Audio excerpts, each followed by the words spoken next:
Bonsoir à tous, nous sommes lundi 27 février. Merci de nous suivre sur RTI 1. Le roi du Maroc effectue depuis ce vendredi une visite de travail et d'amitié sur le sol ivoirien. Il a eu un tête-à-tête ce lundi avec le président Alassane Ouattara. Ensuite, une cérémonie de signature d'accords entre les deux pays, notamment dans les domaines de l'éducation, du financement des PME, des TIC et du transport. Comment financer le développement urbain et territorial? C'est sur cette question que le Forum Côte d'Ivoire-France planche depuis ce matin. Une rencontre de 2 jours avec plus de 40 entreprises. Elle vise à établir une plateforme d'échange et aussi à renforcer les capacités des élus locaux en matière de développement durable. Grâce Kando. La Côte d'Ivoire est l'une des grandes puissances économiques d'Afrique selon le Fonds mondial pour le développement des villes. L'un des défis pour rendre cette croissance inclusive reste, entre autres, la création de projets structurants. Un forum d'échange Côte d'Ivoire-France se tient donc sur les enjeux du financement du développement urbain et territorial durable en Côte d'Ivoire. La décentralisation est l'appareil le plus important, sinon j'allais dire le plus efficace pour apporter le développement dans nos régions.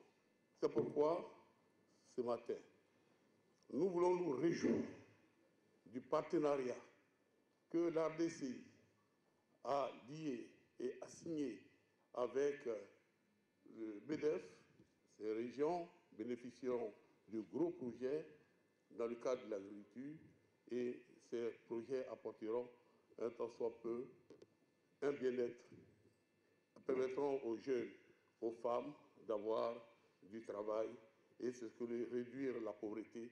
Je pense que les femmes aujourd'hui, les femmes ivoiriennes, ont le devoir et le pouvoir de faire bouger les choses aussi. Parce que je suis consciente que sur tous les métiers liés à l'agriculture, aux énergies renouvelables, à l'eau, elles sauront répondre présentes. Et je suis aussi un peu là pour ça, pour porter aussi ce drapeau-là. Le ministre d'État, ministre de l'Intérieur et de la Sécurité, affiche la détermination du gouvernement à accompagner les collectivités territoriales. Le gouvernement travaille très sérieusement sous l'impulsion du président de la République à apporter des réponses et c'est notre mission, c'est notre rôle, mais cela doit se faire dans la sérénité parce que c'est le défi de tous les pays. Et c'est un défi dans lequel nous sommes tous engagés et je pense que nous devons davantage nous reposer sur les élus locaux. L'État de Côte d'Ivoire, dans le cadre du Plan national de développement 2016-2020, a signé plusieurs partenariats avec les bailleurs de fonds pour financer la mise en place d'infrastructures, notamment dans les domaines de l'éducation, l'électricité et l'eau.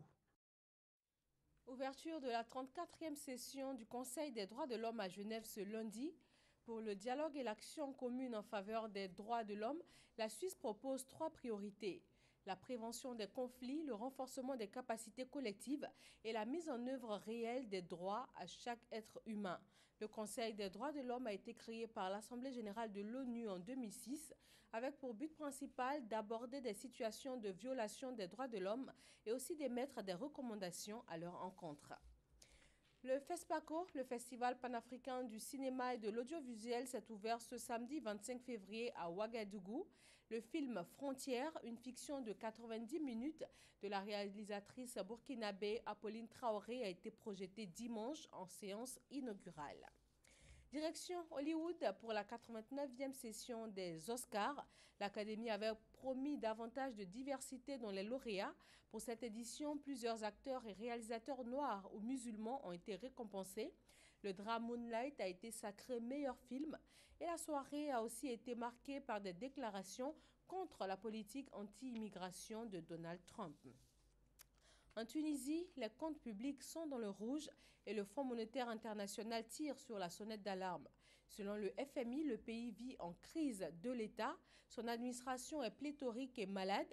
Les effectifs de la fonction publique ont augmenté. La masse salariale a crevé tous les plafonds, mais la productivité a évolué dans le sens inverse. L'État sera aujourd'hui incapable d'exécuter les projets qu'il a lui-même décidés.